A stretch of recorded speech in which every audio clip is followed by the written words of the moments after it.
Awesome. We're streaming and simulcasting across the bridge of the Enterprise, not the Enterprise, but the SciFiction awesomeness. We are going to have today's guest on here shortly. His name is Dennis A. Tracy. He's worked in Star Trek, a lot of other things, a musician. He's heavily known for being involved in the Star Trek franchise.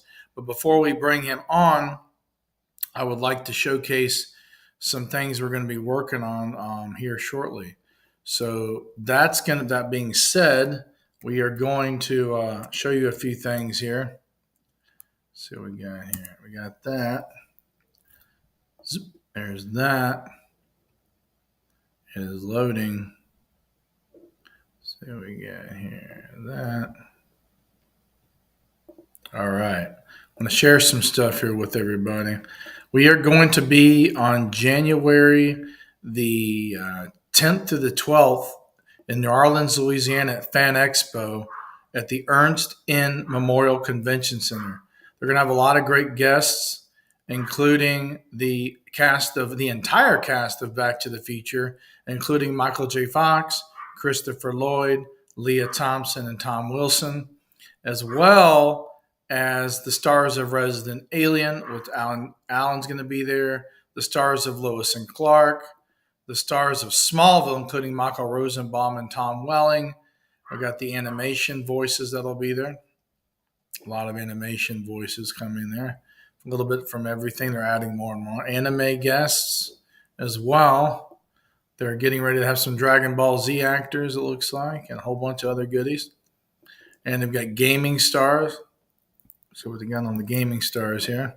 Just tons of guests. You got all kind of stuff. It's going to be absolutely amazing. Comic creators, gaming stars, celebrity guests, Back to the Future, all the good stuff. You got Michael Golden, Freddie Williams II, Larry Houston from the X-Men the Animated Series and X-Men 97. Just tons of goodies. Guy Gilchrist, super cool guy. The Muppets. Just anybody and everybody. And look at all that. Look at all those creators. It's absolutely amazing. Featured guests. But if we're joining us here, my name is Owen Cotter here on SciFiction. We'll be coming to you on January 10th through the 12th, 2025 in Fan Expo in New Orleans, Louisiana. Our guest will be joining us here shortly on the digital awesomeness. Just wanted to bring everybody up to date on some of those goodies.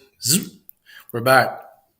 Also, we're going to go over some news items while we're waiting on Dennis to join us. We have SciFiction here on the awesomeness here as well.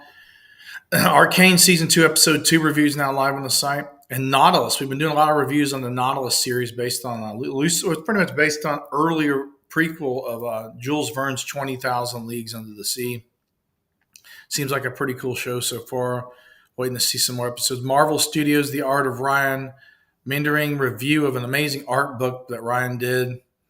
News items. Star Wars has pulled a movie from the 2026 Disney release. It was, I guess, two movies, Star Wars movies at the same time. Is bad for box office sales, I guess. Captain America, Brave New World. We have our official trailer reaction live on our site at SciFiction.com. There's a new Star Wars trilogy reported in the works from Simon Kinberg. And, of course, comic book news. She Spawn may get her own comic. Piece by piece review of this the movie that Pharrell Williams did. We had some stuff talking about the Lego benefit he did, charity thing. The Mandalorian, Disney's flagship. Now a show turns 5 years, 50th anniversary of Mandalorian. Terminator at 40. James Cameron's sci-fi classic still has it. Godzilla. We have an amazing article here about the 70th anniversary this year is of Godzilla. Starting in 1954. This year is the 70th anniversary of Godzilla. Amazing, amazing, amazing movie series of awesomeness, including the Monarch first. If you have not read this article by our brilliant writer, Kieran Burt, highly recommend checking that out. A lot of goodies. We're going to be coming to you, as we talked about earlier, just a few minutes ago, from Fan Expo in New Orleans, Louisiana, starting on January the 10th. We'll bring that up one more time real quickly. We're back. Here's the Celebrity Fan Expo in New Orleans, rather. They're going to have a lot of guests, including the entire cast of Back to the Future, including Michael J. Fox, amazing cast of Resident Alien, including Alan. We've got the cast of Lois and Clark. We've got the entire cast of Smallville, including Michael Rosenbaum, who's a host of the Inside of You podcast. If you haven't checked that out, I highly recommend that. And Tom Welling. We went over early. They've got a lot of their animation voices, anime guests, gaming stars, content creator, cosplayers. And if you want to suggest a guest, feel free to suggest a guest. They're there as well. Last year we had an absolute blast at Fan Expo New Orleans. I got to moderate Sean Gunn's panel. James Gunn, CEO of DC's brother, who's also been in some Marvel movies and some DC awesomeness. So we're really looking forward to getting ready to go back. I'm not sure if I'll be hosting or moderating this year, but it looks like there may be some promising details. Stay tuned. We'll have you more information on that as time progresses. We are waiting on our guest to join us. His name is Dennis A. Tracy. I'll bring up a little bit on Dennis A. Tracy here so y'all can get familiar with who he is. It's from Memory Alpha, the Star Trek resource. Dennis Tracy is an actor and a musician. He was also the stand-in for Patrick Stewart with the beginning of Star Trek's Next Generation's fourth season. Remained on the show for the last 4 seasons, served as Stewart's stand-in on all the feature films, most of them except for Nemesis, Generations, First Contact, Insurrection, as well as the episode Emissary, which is the pilot episode of Star Trek Deep Space Nine. Done a lot of things over the years. Also, he was a casting director in some of my favorite all-time movies from the 1980s, Dreamscape, The Adventures of Buckaroo Banzai Across the Eighth Dimension, starring Peter Weller, Christopher Lloyd, Robert Ito, Vincent, never pronounce his last name, Jesse Lawrence Ferguson, Eddie Albert, and on the former, he was a stand-in as well for Eddie Albert and Clancy Brown on the latter. And a whole bunch of other goodies. He's also on television. He's done music. He was equipment. His first act was lying down all day as Borg Bob Bed for the episode "The Best of Both Worlds" Part 2 that deals with Picard, in this the Borg and all the goodness, all the amazing awesomeness in Star Trek and beyond. I think we have Dennis on the back burner here. Let me bring him on here. Dennis, can you hear me? Yes, I can. Greetings, Can Dennis. You hear me? You're here. Yes, I sure can. We are here with the awesomeness of awesomeness on SciFiction. It's a pleasure having you on the show. I very, very much thank you for joining us today. Well, thank you. Yeah, sure. Sure enough. Yes, indeed. We've gone over a little bit of your back history, not much. We just got started going over some event news and things, which we pretty much covered that. Let's start with you. What was your gateway into everything? And you're a musician as well, I believe, and actors too. Done a lot of things. Say again? So how did you get into like acting and things like that over the years? Oh, in the very beginning, I was fooling around with it in junior high school. We had a surprisingly good show, theatrics and marching band in a little corn and wheat area of central Illinois. Humboldt, Illinois, and I had wonderful teachers that taught that kind of stuff, and I was always into it. My mom was a frustrated performer. She had a couple of opportunities, I guess, during the Depression, and she just couldn't do it. So she got married, and my mom and dad moved to a farm that my granddad had purchased, one of the surprisingly big farm for Illinois. And so my dad ended up being the boss of 4 hired hands, and we were well off. We were upper middle class. Okay. And I was just always interested in it. I took piano lessons. Mom would drive me to town every Saturday for an hour piano lesson. And then the Humboldt High School thing started, and I got a couple of leads in that, playing Ralph Rackstraw in Pirates of Penzance. So started from there. Then my dad got on the school board and saw how lousy our schools were. So one of my mom and dad's friends had an older son that had gone to military academy. So I decided I wanted to go to a military academy. So, cool. Yeah, for high school. And Dad got on school board and saw how bad it was. And he said, "You still want to go to academy?" And I said, "Yeah." But when I got there, I got into theater instead of military. I wasn't carrying a gun and all that kind of stuff. I helped build the first real theater club on the campus of Western Military Academy. Really cool. Then when I got in the Air Force, joined Wichita Falls Shepherd Air Force Base, had a nice Okay. little get together, and so I joined up with them. I think I might have been a charter. I think they had a club, and then it fell apart. Then we got back together, and so we did some fun stuff. We did Born Yesterday. I played Eddie, the flunky, because I was the youngest guy in there, and we did the night of January 16th, which is always a fun show. You pick a dozen people out of the audience to come up on stage and be the real jury. That was fun. I remember that. So cool. I got out of the military and didn't have a GI Bill at the time until Johnson came in, and so I was listening to the voices saying, "Oh, you can't go into showbiz; it's too dangerous. You got to get a real job in that." So, but I did go to Pasadena Playhouse when it had a college. It was the State College of Theater Arts in Pasadena. I went for a year and a half and ran out of money. I didn't really graduate. Yeah, it was a little tough, but I learned a lot and got some connections there. That I got one connection I know paid off because the casting assistant said, "I'll get." Where did I see you for? Was it Ithaca, New York? No, I don't think so. He said, Pasadena Playhouse. I said, yeah. He said, I'll get you a part. Come on up. So one time for sure, I got a speaking line. Homer and Eddie. I did the lip sync for the old man taking the lady to the car. Yeah, so I get residuals from that. I didn't really start in the show business. I gave it up, went into real estate, and did little theater in Tustin and Santa Ana, again denying my rightful work. And finally, I just got fed up with it. In 1980, the real estate really went south, as you may or may not know. Terrible stagflation, whatever. And I said, "To heck with this! I can. I don't have to be in real estate." So there was this wonderful little workshop in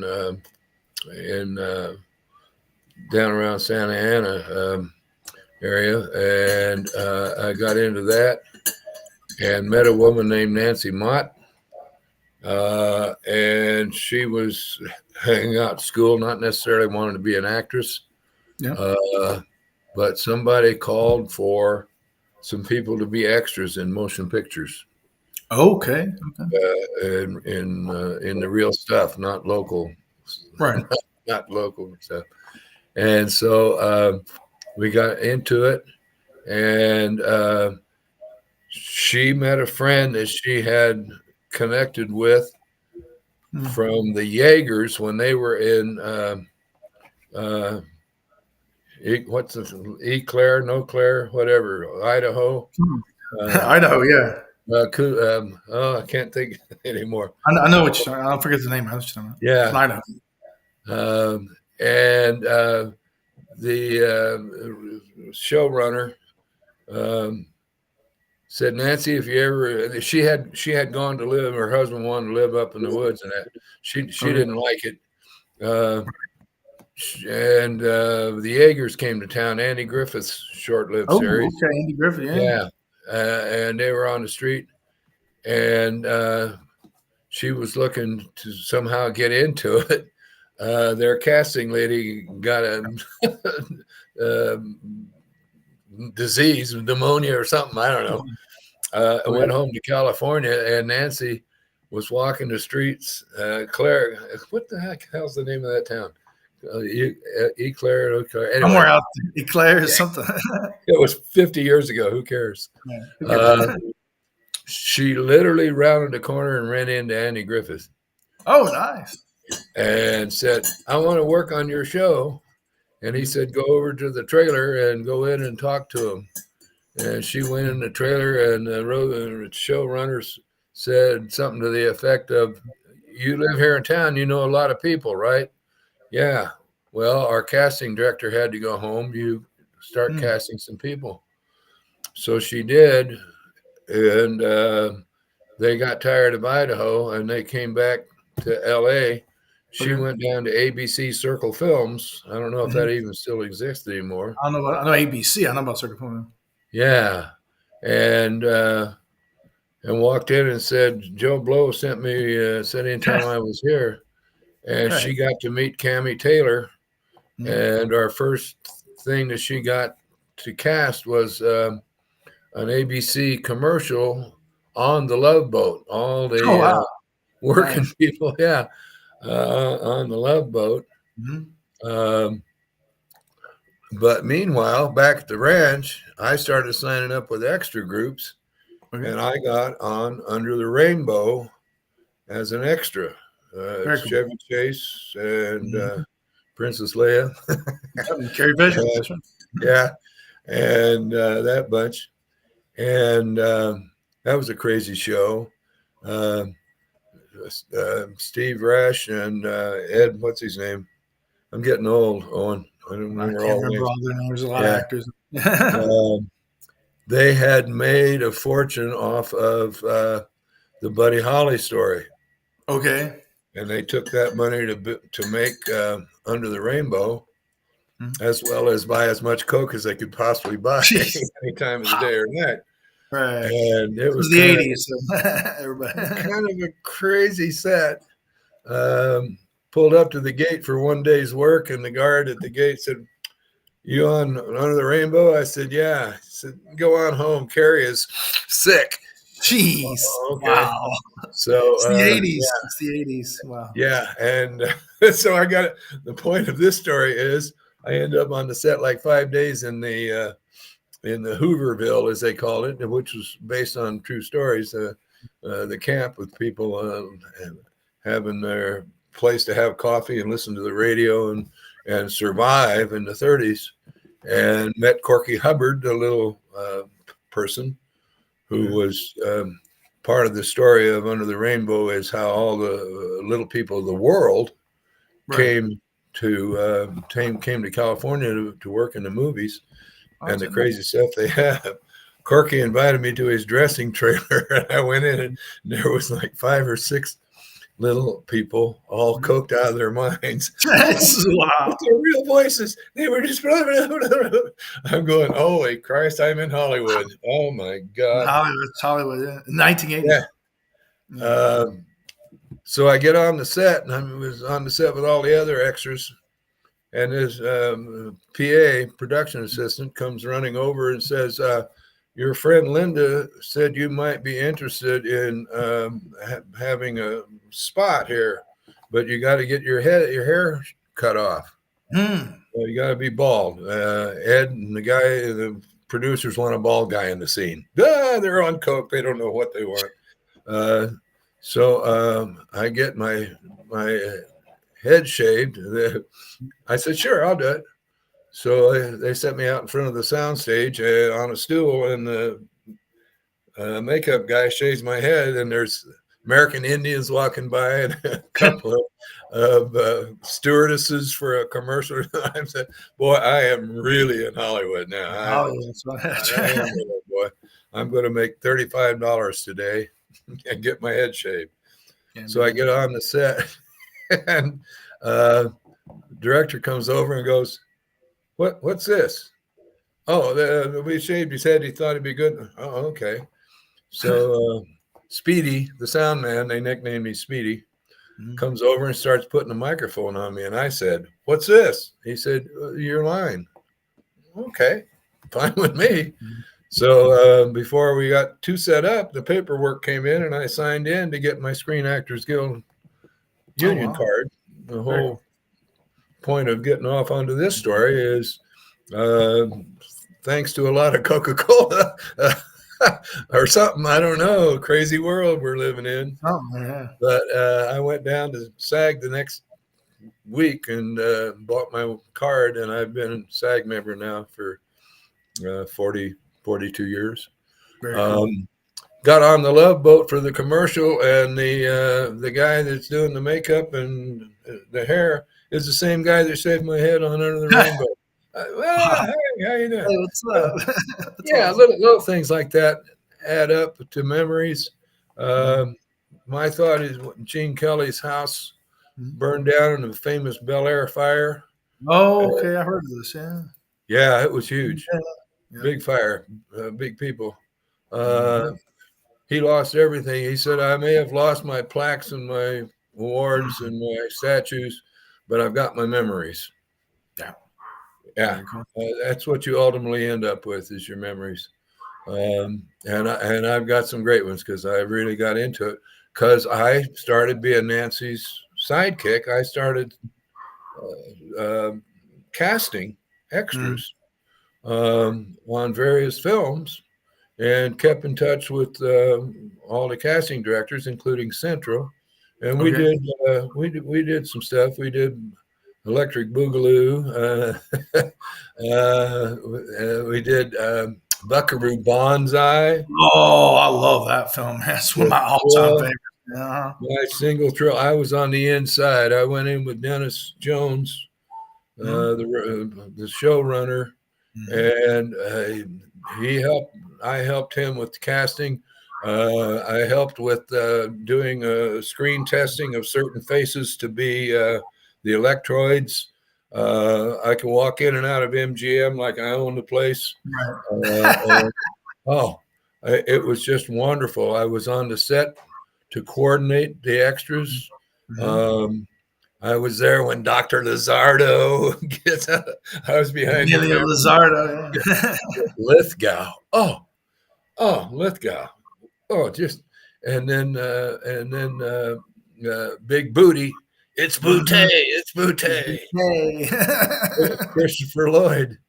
Yeah, it was just a wonderful experience. And I did get on camera as one of the journalists when the Buckaroo has gone through the eighth dimension. He's sitting up. Okay. They're sitting in the press conference, Right. and somebody comes up and says, "Buckaroo, you got a call from the president." Right. President of what?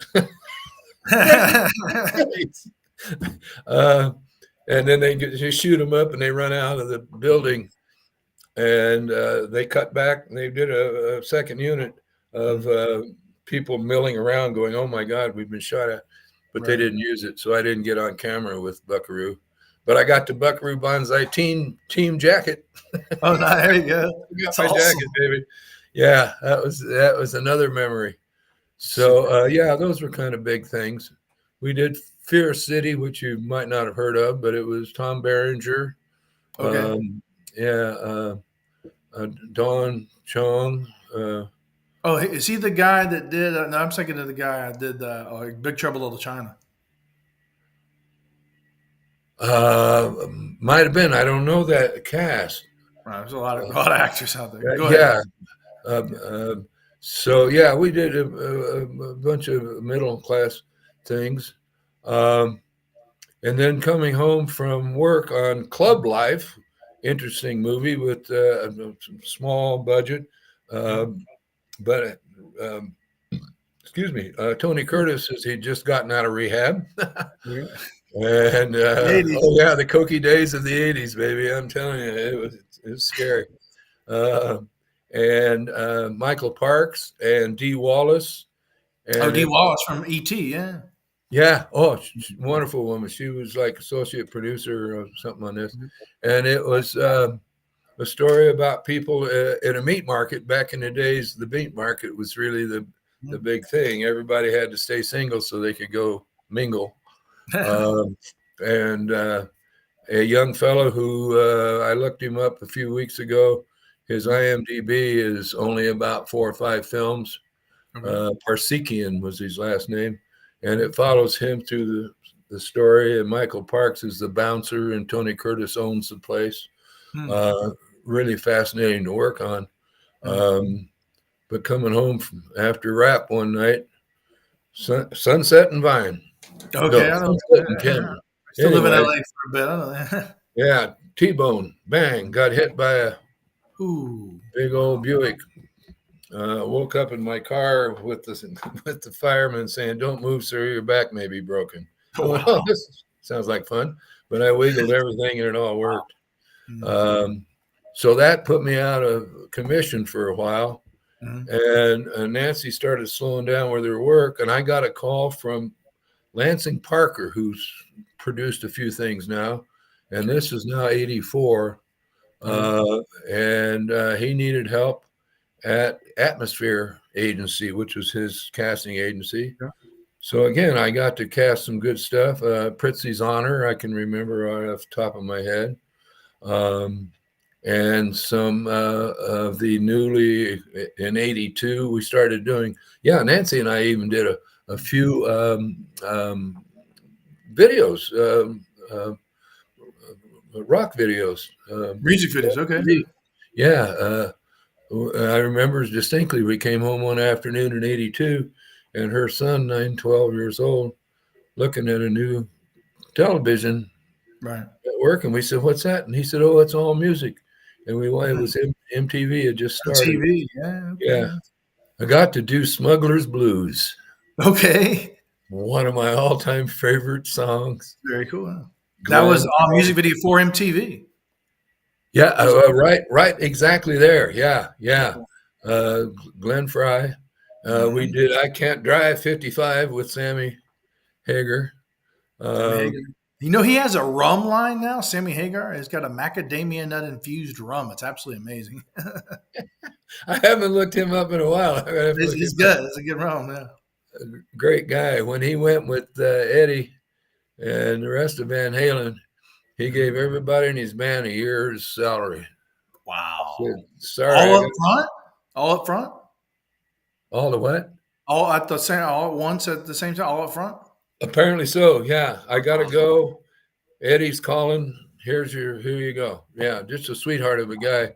Awesome. Um, Nancy got behind the camera and on the set more than I did. And she got to know Sammy and just knew what a great guy he was on Drive 55.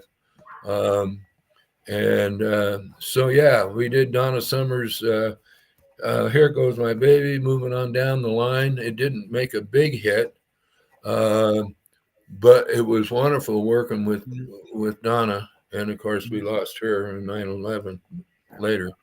But yeah, the rock videos were really some fun things to do. They were short and intense, and we met some wonderful people.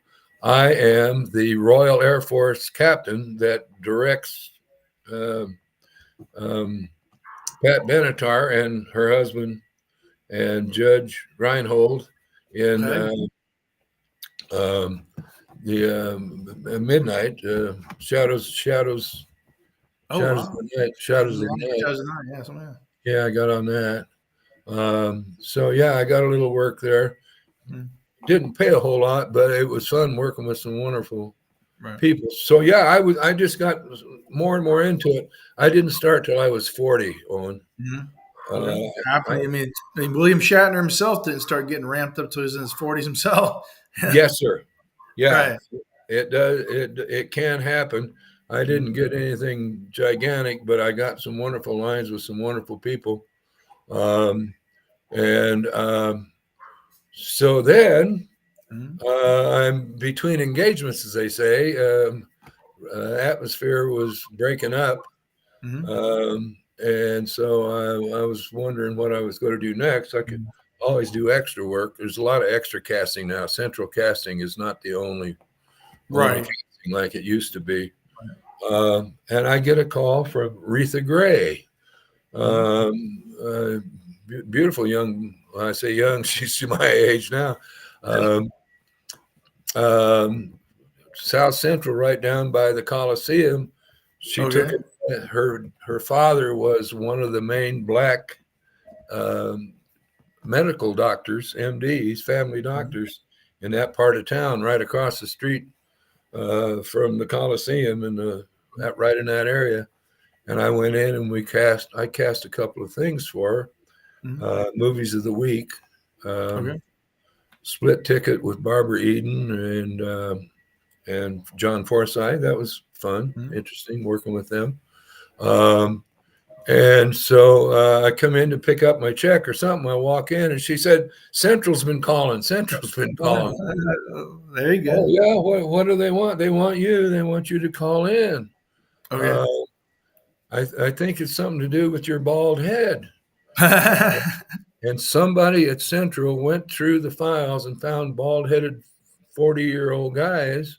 Well, actually, the other three guys that showed up weren't 40, they were 35 to 40, maybe. Right. Get on over to Paramount. They're looking for a stand in for Patrick Stewart. There you go. Yeah, wait a minute. That show's been on for 3 seasons. This is the 4th season. Okay. Yeah, well, the director of photography and his son, the gaffer, Coke freaks like you wouldn't believe. Coke It's the comes back 80s. to my savior again. They all got fired. They fired the whole crew at the end of the 3rd season. Wow. Just a terrible mess with that bunch. Sounds like So it. I go over, and this is the Thursday or Friday before 4th of July, which is on a weekend, and they're starting filming Monday morning, and they still don't have a stand-in for the star. Right. So go up to the Cooper building, named, of course, after Gary Cooper. Gary Cooper. And 2nd floor, Star Trek production office. Okay. I check in with them, and there you go. So I get up there, and there's 2 guys waiting. One guy looks kind of normal, but he's got hair. Okay.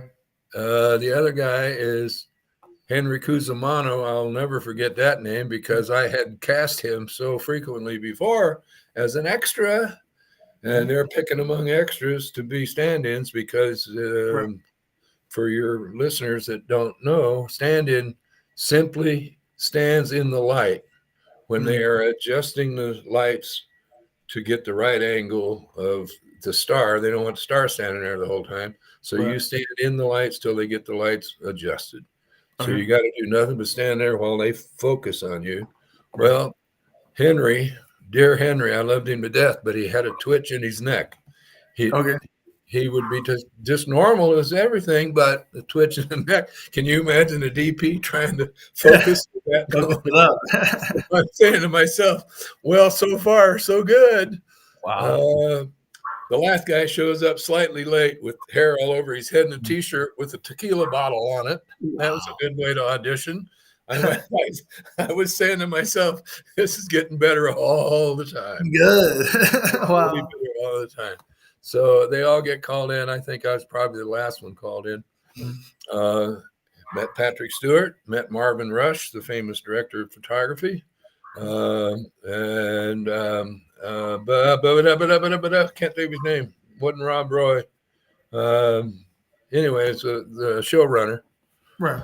Was it Gary Berman or who was it?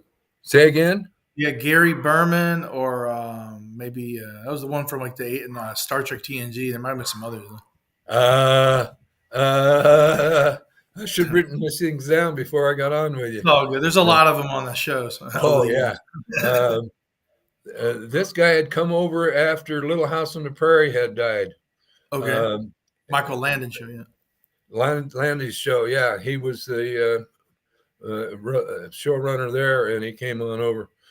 So he's behind the desk, and they kind of look at me and say, "Oh yeah," and Marvin was trying to come up with something intelligent for a stand-in. I mean, what do? You stand on a piece of tape until they tell you to go away. It's not really all that hard to do to be a stand-in. Some shows did have you learn the lines and say the lines as you, but Star Trek, you did. In fact, on Star Trek, the motto was stand-ins are mute. Oh, really? You don't talk. Okay. You just stand there while we measure things. Right. Stand-ins are mute. So Marvin goes, do you know how to move camera left? Yeah, Marvin, I know how to move camera. So he gave me a couple of really stupid instructions. And I said, okay, thank you. And I walked out, and somebody outside said, okay, thanks a lot, you guys, you can go. And God damn it, I can't remember names anymore. So The first assistant director, second assistant, she comes running out and says, "No, no, don't let him go. We haven't made a decision. We got to shoot Monday." Um, and they said, "Yeah, yeah." And they came back out. And finally, she came out and said, "Mr. Tracy, would you come in, please?" Good. So one of the pictures I sent you was the Polaroid they took that yeah, very day yes. of Patrick and I standing next to each other. Yeah. Let me see if I can And get this on the Facebook. We have a little banner that we made for you today. okay, Real quick. There's the banner. I'll mute the banner. Turn on the volume. It's got some of the pictures here. oh, okay, Yeah, so there's, the fans can see it's a little bigger. There's you in the chair, the Phoenix. There's you and Patrick Stewart right there. yeah, You got the Klingon. It rotates out. You in the chair, Phoenix, yeah. Patrick Stewart, you right there. Um, the one with me and Patrick, of course, is from Yeah. Generations. Yeah. With my bit part again. Michael Westmore and a couple other people came out of the production meeting, and the AD comes over and says, "Tomorrow you're going to be or whenever next week you're going to be a Boolean Okay. on Were 10 you the one forward." in the bar? The bar. Yeah, I remember that. When you walks in, he points at with Yeah, Malcolm McDowell. Yeah, go to the meeting right yeah, there in the bar. Very cool. yeah, precisely. And so I heard it from a couple of people, but I particularly remember Michael Westmore when I was in the makeup chair saying, "Yeah, we're in the meeting. Let's save some money. How can we save some money?" Well, one of the $100 million production, and they're going to Right. save $700 by cutting the Bolian waiters' lines. Right. Oh man. Yeah. So, well, the Bolian waiter doesn't have to speak. All he's got to do is point. Right. So who we got that's tall enough to be over the crowd, Mm. can work the camera, and two or three people, I guess, in the production meeting all kind of agreed, yeah, Dennis can do that. Right. So I got a endorsement from the crew to be the Bolian waiter as long as I didn't speak. Right. So yeah, I had a little experience with a waiting tray, so I came running through with my tray, come running up and do the point thing, Right. and got off. We were walking off the set together. I felt again little farm boy from Illinois Sure. having a All this scene technology, great. with the star. Do what? Yeah. So all this technology, isn't it great? Some of it inspired by Star Trek, etc. Oh boy! I'm telling you, yeah. I'm not up with the stuff too well. So yeah, that picture is one of the ones I used at the Yeah. conventions. We went through the four seasons, third, fourth, Like 7, I think, at TNG, I believe. seven. Yes, yeah. So I was fourth, fifth, sixth, and seventh. Yeah, so we were just about to finish up on season 4 when they said, "Okay, we're going to roll right into Generations. Everybody ready to go?" Yeah, we are. So they kept all the same people, which was wonderful because it kept a lot of corporate memory. Right. Things like how the stuff on the behind Patrick's desk in his ready room. Right. We all wanted to be sure that the mollusk and the statue and the Right. stuff was all aquarium right. with the goldfish and all that. Yeah, and the new grips were new, and we all of us would help them, and they helped us, and it was just a wonderful shoot. Had a great time. Went out to Convict Lake, of course, to shoot Kirk's cabin. Beautiful Right. cabin, somebody's cabin. I don't know whose it was, but we rented it. Yeah. When he's in the woods out there in Picard meets you. Oh, just gorgeous area, and the lake was just beautiful. And did you get to meet Shatner at all, or talk with him and Patrick on that set on the Shatner or anything? Bill was not Bill. Not Bill. we were. I wish I'd have sent you a picture of the park bench. Stages 8 and 9, sound stages, had a communal single entry. Okay. You go into a little alcove, and then you went from one stage to the other. And so every time we were on either one of those sets, right outside that door was a park bench. And Okay. us extras would hang out around the park bench. I wish I'd have sent you a picture of that. I got extras hanging out. And Shatner and Doohan were back for a commercial. I don't know what the commercial was or what it was for, but it was them in costume. And the trailers are right there because they're using stage 8 while we're on stage 9. Okay. And their people are running back and forth. They're in chaos. Bill won't come out of his trailer. Right. Bill's Doohan came out. It's time to go to the set. We were sitting on the park bench, and Scotty got out of his trailer, and he walks by, and he looks at all of us, and he looks back at Bill's trailer and goes, Shatner. Wow. Just walks right on the set. Shatner. We know everything. Yeah, okay. So we're out in the Valley of Fire. Shooting the death scene out there. Nevada, yeah, where Kirk finally truly meets his end. And they had it was hotter than hell out there, 104, 105. Was it in August? What month was that? Do you know? Yeah.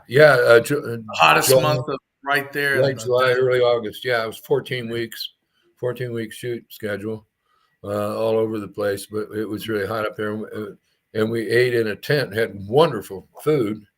And so we have chow time, everybody for themselves. And Bill and Patrick and a couple other people sitting across the aisle.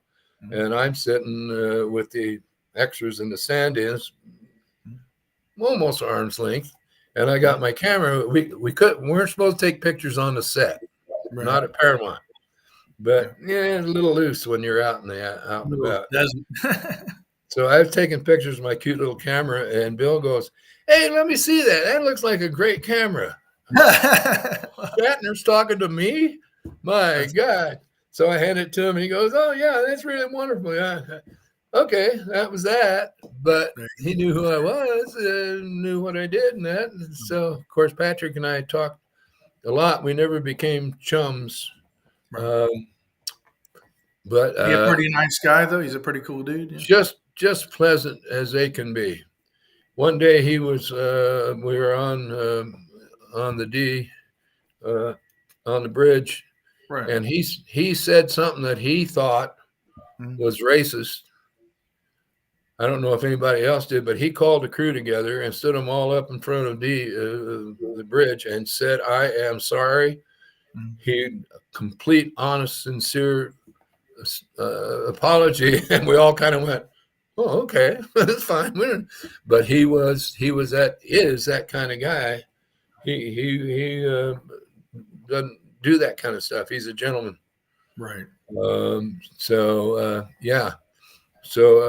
fun to work with. I got to sit in his trailer one night. We were shooting late, and he wasn't on for a while, so I wasn't on.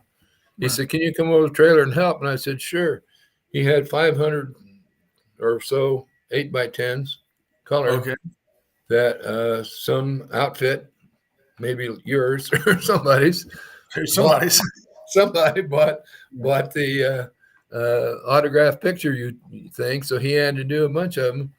So in his trailer, camper type, trailer with the seating, we set each other across the table. He'd sign and I'd pull, he'd sign and I'd pull, and he'd sign and I'd pull. And he talked while we were doing it. And he told about his honeymoon with his wife and how they went through the canals of England. Did you ever know there were canals in England? Wow. Never. They're mostly for small boats. I've never heard of them since. But his big thrill was getting to a lock and opening the lock with a turn style or something.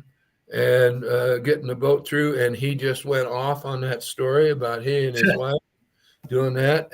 And that was the loosest I ever caught Patrick, and us have a chat together. So mostly I stuck with the extras and sneaked around with my camera. That picture of Kayles is It's a priceless pick. I'm gonna tell you what when I saw this. uh, I had known Kalis because of the Pasadena Playhouse. Right. He did Other People's Money. Danny DeVito was in the movie. I don't know why Okay. and that's his. Um, Sure, the Kalis picture we got on the bottom here. yeah, Conway. What a There it great is, right guy. there. You and Kalis. Yeah, There it I is. still don't understand why the great god of all Klingons was such a midget. It just it never made sense to me. Of course, I don't know the politics of casting, but I just thought he was so wrong. As an actor, he acted it quite well in the fight with. Yeah, he was quite good at that, and he was quite. And you see my green tie happened to be St. It's a Patrick's Day. nice green tie. I tell you what, maybe Yeah. sharpen that. Usually, I wore my burgundy sweatshirt with the Paramount logo on a shirt that I bought in a store, so it kind of looked for the cameraman like the costume. They never had us wearing the costume. My first day ever on the show was the second half of Best of Both Worlds. Is that Okay. the one where Patrick becomes yeah. And so they smeared white makeup all over me because Patrick was white. Right. And the second day I came in, they said, we're not going to bother with that. They just want to focus. They don't need to know what your color is.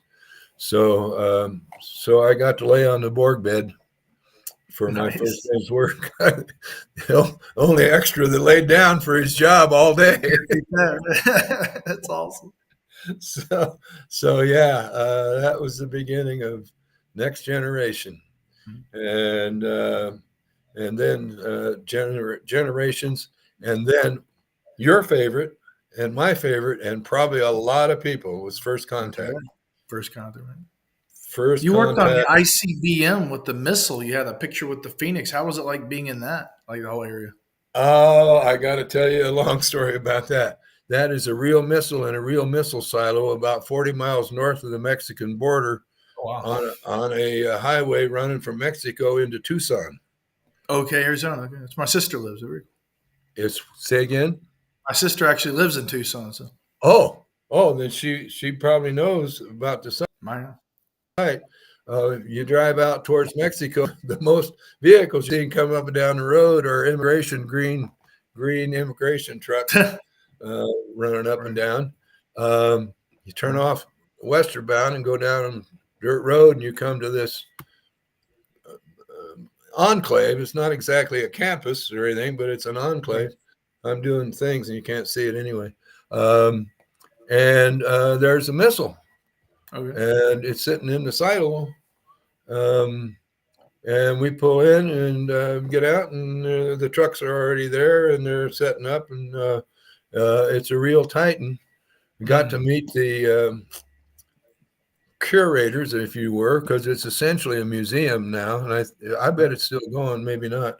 A colonel and a captain both retired when they shut the missile silo down, and they retired to Tucson.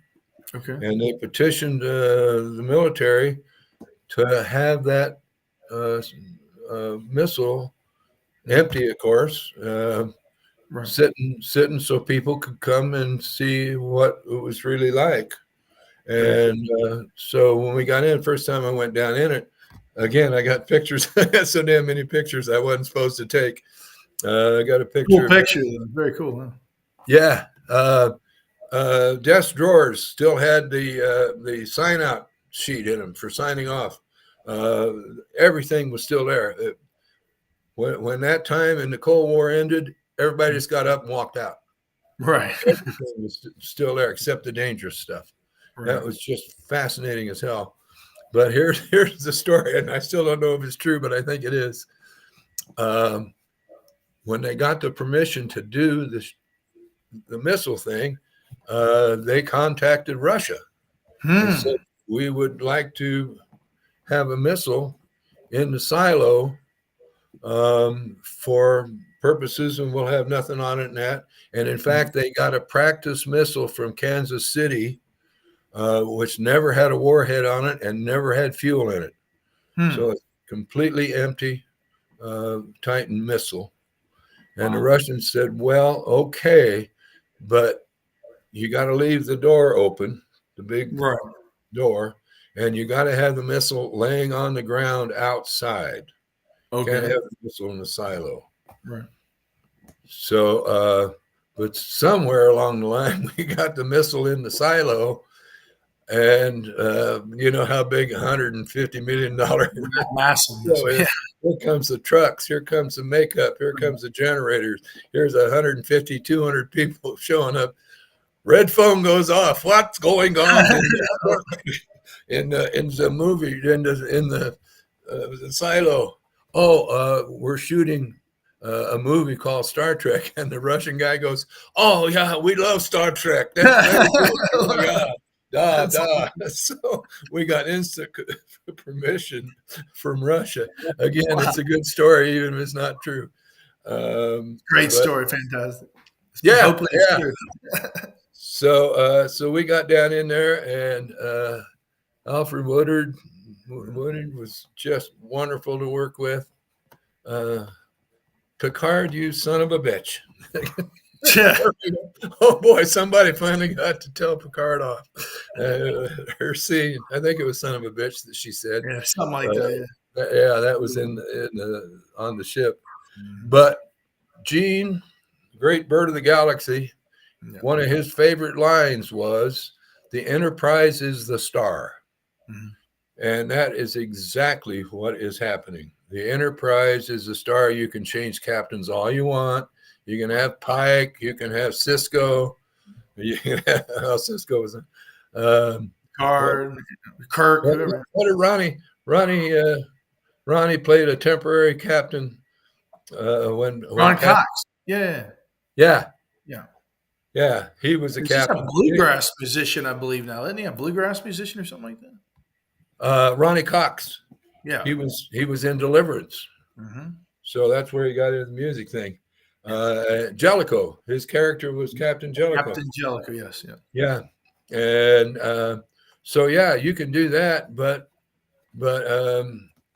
just like in the original series, when the big galaxy gate goes closed and the Enterprise goes through just in time, hey, the Enterprise saves the day. The Enterprise is the star, and there is no movie or episodic that has it as much the star as having the Borg on the ship. The ship's in jeopardy. The ship saves itself when Data hits the buttons.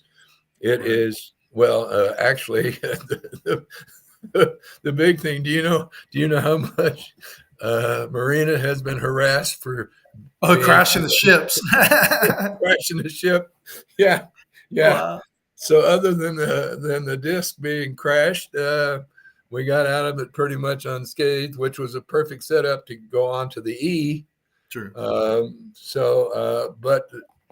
the scenes with Patrick wearing the vest with the communicator and his gun is so damn country American Western. It was him and his posse going down the halls to get the Borg. Saddle up and get the Borg, hunt them down. Oh, yeah. It's a cowboy movie. It's a shoot 'em up. And that was the first time we had them in a real space suits outside the ship. That was something new. We never had them outside. They didn't have costumes for them, especially. They're like those little gravity boots they could magnetize to the hull of the ship. That was pretty cool. Absolutely. And the frontal array was laid at kind of an angle on one of the sound stages, 15, I think. Anyway. And it was huge. It was the right size. And when you saw the people walking on it and the Borg that got shot off into space there, it's like a simulate this blasting right off the ship. It's awesome. Yeah. So just in every respect, that to me that was it got kind of sad with Insurrection, and then what the hell the last one was, Nemesis. Things we got. Did you ever notice, or anybody ever notice that Patrick was a producer on First Was Contact. it First Contact? I believe. Yeah, and Jonathan was director, I believe. Yes, Jonathan was director. Yeah. yeah, Jonathan directed a couple of them. But Patrick took his producership off for Nemesis, and I don't Really? know. Yeah, he's not credited like he was on First Contact, and Okay. he hadn't been before. So his power was growing even up to the film. But that always kind of got me. I loved watching the credits to see people I know, Right. um, and and so I think he knew how bad that. I just thought it was terrible. Oh, you're talking about the last one, Nemesis. Nemesis was just not a fun, just not a good movie. I'm sorry, friends. Anybody out First there? Contact was like the big one. I remember my dad was sick and we were in the hospital and they had like the featurette showing all the behind the scenes stuff as we're walking through all the different rooms. I'm like, this is awesome. I can't wait till this comes out. Oh yeah, yeah. The Borg Hive. I Mm-hmm. love science fiction. On Oh, me too. they were. I was on the set on the bridge, and Patrick talking to the director, and who was that? Jonathan? Yeah, that was Jonathan. Uh, Jonathan, yeah, for the director of First Contact. Yeah. yeah, David um, Cooper was first. Anyway, uh, wait a minute. Our ship is the greatest ship in the entire universe. How did the Borg? How did the Borg get on this ship? It should never happen, you know. And it was Patrick who said, "How about this?" And I'm paraphrasing, but it's essentially what he's. Oh, Captain, the Borg is on the ship, and he goes to tell somebody else. Somehow, the Borg got on our ship, and that was the answer. If you watch the movie closely, that's the only excuse they have. Somehow they got on. I don't know. Oy vey, they're No, here. yeah, they're there. So, and so that solved that problem. We got to Borg, and of course, I think did I send you one of me standing in the hive? I believe I have one of those pictures. I don't have it access it now, but I do have one. I believe. Yeah, yeah. It was fun to stand in there, and be part of that. Um, there's just I can't think of another show in the world on Mhm. where massive amounts of people show up just because you say the word Star Trek. Right. You don't get Gilligan's Island conventions. You don't. Right. Kills. I got a fan letter about 6 or 8 weeks ago from a guy in Germany Right. after Right. all Yeah. these years. Yeah, who? Yes, you Peter? had said before the broadcast the other day you had gotten a fan letter. Yeah. Yes, sir. Yes, sir. Um, his real job, he wrote back to me when I wrote to him and said, here's the signature, here's the autographs you would like to have. He had sent trading cards, and he's having everybody he can find sign the card. I said, "You're in Germany. I've been off the show for 30 years. How'd you find me?" And he wrote back and said, "That's my job, is to find things for people. His major job is to find Jewish artwork Okay. for the Jewish people that have been captured by the Nazis, Right. and he's still out finding it. He's like He a can, real life monuments man, like that movie where they're finding the captured artwork. Wow. yeah. Very cool. So you can be found. You can't hide anymore. On, I mean, well, you know that. I'm not telling you anything. You cannot Like hide. unless you're We in the have a Starship name and Enterprise address. 5 galaxies over. Say Unless you're on the again. Starship Enterprise, unless you're on the Enterprise flying through space, maybe the Borg will find you. Yeah, yeah. Uh, our boom guy one day coming on the set, we were all okay. Let's go. We all walking in the door together, and David says, kind of to nobody, but kind of out loud, "You know what? I think Trekkies think we get on board the Enterprise and fly around space for 5 days, and then come home for the weekend. They really think we're." We all laughed. Said, "Yeah, Dave, maybe they do." Uh, Probably did. Who because knows? we are out there, bud. We are out there. I also don't remember the episode where Scotty gets found in the time warp. Oh, As you're talking about relics when he's in the relics.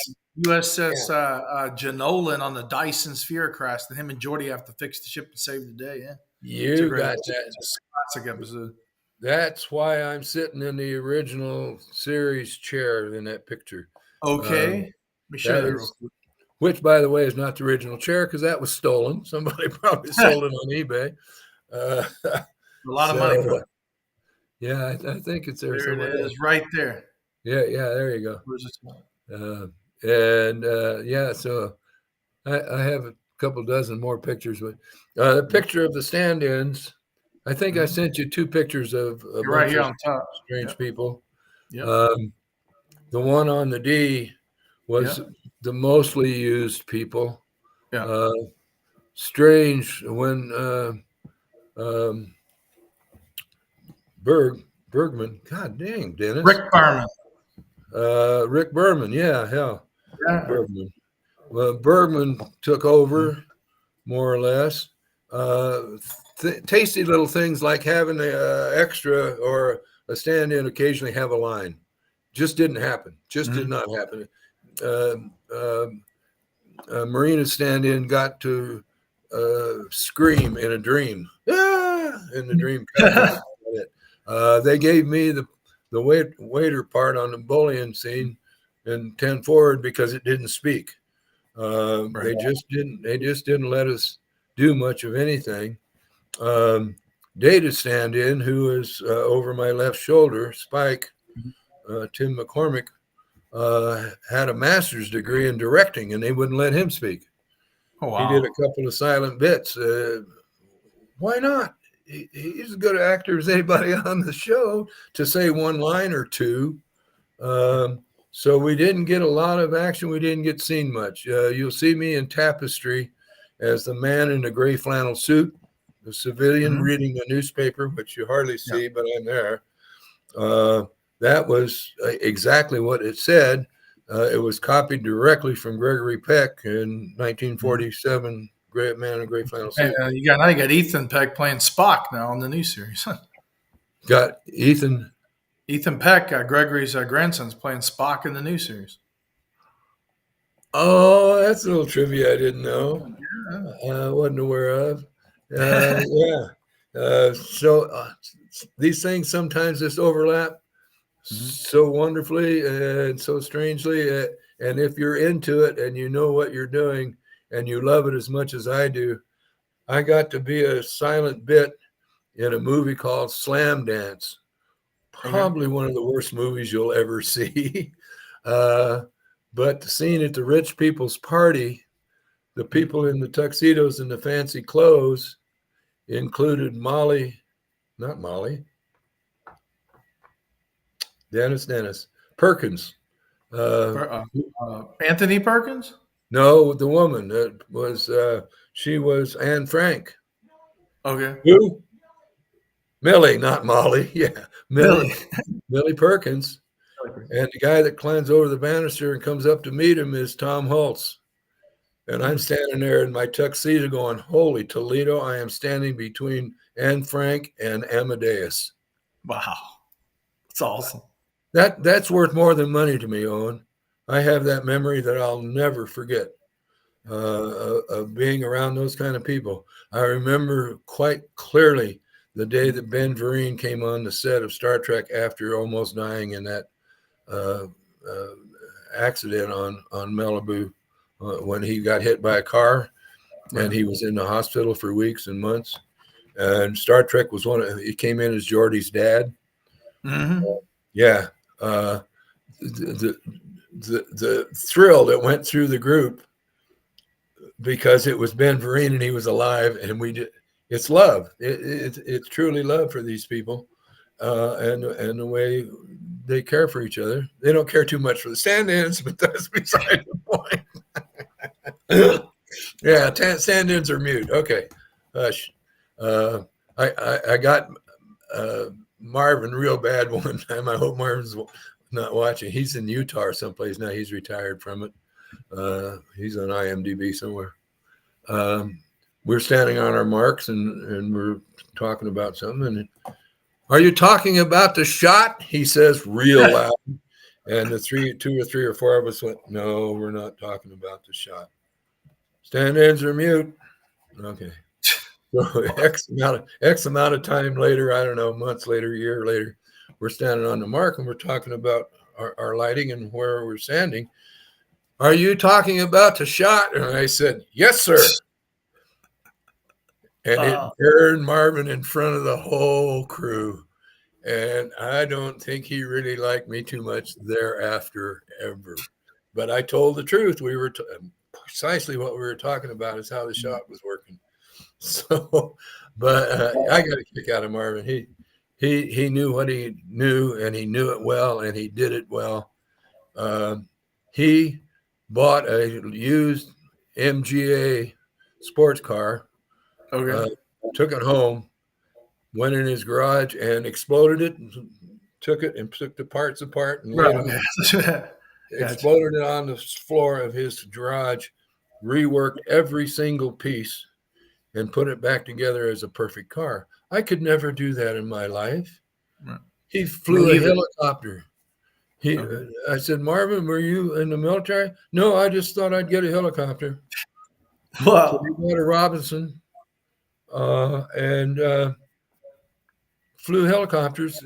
What a brain. Just an incredible guy. But I was the only extra that he hired. Mm-hmm. The other ones had been on previous seasons under Ed Brown, and they kept him. The guy that I replaced, Jeffrey Deacon, went on to be a camera assistant. I don't think he ever went on camera again and died young. He died shortly after, a couple of years after. So I had to report to Marvin because I was his boy. So a little contention there, but it's all good fun. And so there I was up to the end. Then my mom and dad were nearing their 90s, and we're in Portland, Oregon, and my sister-in-law's mom and dad were in Portland, and one of them had already gone. And then 2011, 9/11 came along. Star Trek was gone. I was going to have to fight for more stuff. If I was going to get anything, I had kind of dried up a little bit. And boom, 9/11 happened. And I thought, well, their next hit may be LAX. You don't know if they might crash an airplane in there. I don't know what the hell's going to happen again with this bizarre world. Besides that, my brother needs help in Oregon, taking care of the family. So I went to, I just packed everything up. I was gone in a month. 9/11 happened, and the end of October, I was in Oregon, and got a little financial help from the home that my mom and dad lived in, and they let me do some odd jobs around the place, pick up some money. And in fact, I lived in one of the nice little studio apartments. And the running joke was that they were the only retirement home that had two generations of the same family. That's awesome. Then I got an apartment literally right next door, and ended up doing some little odds and ends, some extra work, hardly anything. But I got on, I think it was Craigslist. Okay. And a guy got a hold of me from Seattle, said they were looking for a sheriff for a really low budget, $5 million movie called Cthulhu, named after the famous Lovecraftian thing. Right? Yeah. And they were going to be shooting mainly in Astoria and a little bit in Seattle. And the director, Danny Gildark, drove all the way down to Portland, and we had coffee and talked for 2 hours. And he said, well, you're going to be a lot better deputy sheriff than the guy they want me to hire. He said, you got the job. So I had 3 or 4 lines in Cthulhu as Deputy Ben. Still get, I don't think I get any residuals from them. My residuals are from um, um, Whoopi and Jim Belushi, Homer and Eddie. Uh, Okay. I had a voice. That's the voiceover that I got from my friend at the Pasadena Playhouse, who said, "I'll Okay. get you something." So I got the old man is walking away with the beautiful woman, and he's Mhm. talking, but you can't see his face. Right. So I got to add lines to him, which gives me residuals. I get residuals from the Larry Sanders Show Okay. for being Harold Dolan in the joke sequence where Hank Kingsley gets married, Mm-hmm. and nobody wonders why the hell does this beautiful young woman want to marry Hank Kingsley. Like, I like you to meet my father, she says at the very tail end of the episode. I'd like you to meet my father, and I come into the camera and I look like uh, um, um, our boy Mhm. Kingsley, and um, pleasure's all yours. Yeah, and I talked to Jeff Tambor, Mhm. um, and so that gets me a little money. Yeah. Um, so I'm not a star. I don't get the big stuff, but I got memories and residuals. Friend of mine is a as a hobby. Used to, he quit now, but he did frames, picture frames, Okay. frames. I gave him a picture of an envelope from Screen Actors Guild with Mhm. 36-cent stamp on it, and behind it the stub of a 35-cent residual. Wow. That's Cost him awesome. 36 cents to send me 35 cents. Wow. So all fun. Yeah. Again, I don't live in Bel Air. I don't have a fancy mansion, but I own the house I live in, and I'm retired, 85 now. Yeah. Um, got Brad Jacobian. At the end of the thing, Brad Jacobian was the runner. Okay. Uh, had comes freshly off, more or less freshly off of Little House on the Prairie, Right. and he wanted to run the show like uh, Little Joe Mhm. wanted to run Little House. Okay. Uh, it was a show with people that really cared, thanks to Michael Landon. Yeah. Just a wonderful guy. The extras ate the same thing as the people did on Dreamscape. They had Ooh, Dennis Quaid film. I love that one. That's a great movie. I stood in for Eddie Albert Okay. and got to coordinate the extras. I got to take everybody in to get their it was, no, that wasn't electroids. Yeah, it was electroids. No, that was electroids. This was the mutants. That's Mutants. the same thing. The rubber faces, the mutants from the atomic blast. Mm-hmm. Those are all my people. Hmm. I got all my best friends on there, and stood in for Eddie Albert, and was on the set virtually every day. Um, and that was produced by um, Cohen. Okay. Um, God damn it, I can't do it. Um Cohen, All two right, first. the Cohen. I forget his first name. Who? I know you're talking. Cohen's his last name. I forget his first name too. Yeah, Yeah. yeah. Um, um, his father was, and his uncle were Jack and the other Cohen of Columbia Pictures, Yeah. and Bruce Cohen Curtis. Bruce Cohen Cohen. Okay. Cohen was the name, and his mother got married. Mother's name was Bijou. I thought that was very theatrical.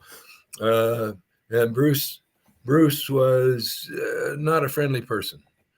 And in fact, when we were shooting the scene at the train station at the end of the movie, Mm-hmm. all the extras crowding around getting ready to get on the train, Mm-hmm. they had a marvelous barbecue for Nice. this for the actors. They had brown bag sandwiches for the extras. So that's the extremes you get. You get the Michael Landons of the world that worries and cares about everybody. Right. Jacobian was the same way. Berman, not so much. In fact, Berman was really kind of mean to Gates and Marina. Me and a couple of the other extras came around the corner and caught Marina crying because she Oh had wow. just talked to Rick, Mm. and he said something derogatory or hurtful, and Gates let it be known that she didn't care for Berman. He was a man's man, I guess. I don't know what his attitude was, but Mm. but he just wanted to get the job done and didn't care. So anyway, Right. I had just like everybody else in Hollywood, you had your favorite ones and you had your worst ones. But Right. my favorite movie of all time was First Contact. My second favorite was Buckaroo Banzai. Man, those are Uh, some great films right there. Some yeah, top two good ones right there. yeah. I got to look inside the go car, the Hmm. Jeep. I'm standing up next to Fred Conenkamp. Talk about a family dynasty. Fred Hmm. Conenkamp and the Conenkamp family of shooters, camera Hmm. people. It just thrilled me to death just to be standing next to people that I saw on the screen. It just Some good still, memories for sure. Good memories. yeah, yeah. So, anyway, did I fill it all in for you? What else you need to know? Did an awesome job. We're about ready to wrap up. I think we've got over 1 minute.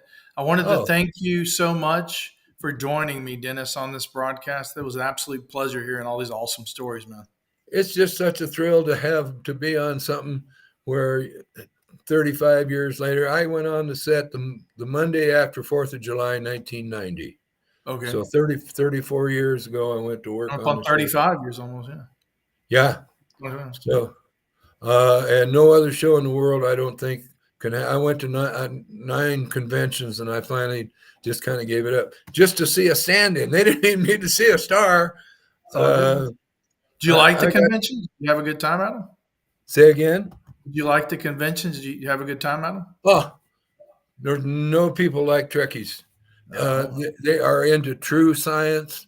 One of them I will never forget had one of Gordo Cooper's gloves from space, real space. Right. Real space. Okay. Yeah, uh, these people are nerds. They are thinkers. Uh, yeah, they thrill me as much as I thrill them. Awesome. Um, yeah, had a great time. One last thing, one of the first ones I went to was in Anderson, Indiana. Flew into Indianapolis, got in a Mhm. limousine with Gary Lockwood. Oh, there you go. Yeah, and 2001 and the pilot of Star. Yeah. Tracy Lee Coco's first ever convention because I got it. I was always noodling around in the background. Found out they had an extra ticket, put her on. Now you know where Tracy Coco is in the There you go. Pantheon. Mhm. But sitting in a limousine for 45 minutes or an hour with Gary Lockwood, comparing notes Mhm. of the people I had worked with. Turned out I worked with him on a movie called Devil's Odds. I stood in for yeah, Lloyd Bridges. No So bridges. I was on the set only one day with Gary. Didn't really pay attention to him. We're talking in the limousine. My God, we worked on a movie together. He said, "You can Very call me Locks." Okay, good friends call me Locks. So I'm a friend with Space Odyssey. Very cool. Oh yeah. It all Classics come, Kubrick film, yeah. it's all coming together, my man. Yes, sir. It all was. So Well, I yeah, want to it's thank been you again, Dennis. I really appreciate you coming on and telling all these stories. Our fans are watching it right now. We got a lot of views here. Live long and prosper, brother. yes, sir. Where'd you get to 47? What does that mean? Larry Nemechek is Portal 47. Well, 47 is Gene Roddenberry's favorite number, and it's been there for a while when I created this account. So I guess it's iconically ironic, right? I never asked Larry. 47. It was Yeah. Gene's favorite number for what? I Football believe so. players? I just believe so of all time. It's littered throughout the pantheon of Star Trek on labels of different devices and all kind of. Right over my head. Thanks for the answer. Yes, sir. You have Love a it. good day, Dennis. You too, buddy. Thank you so much. Long and prosper. Bye bye.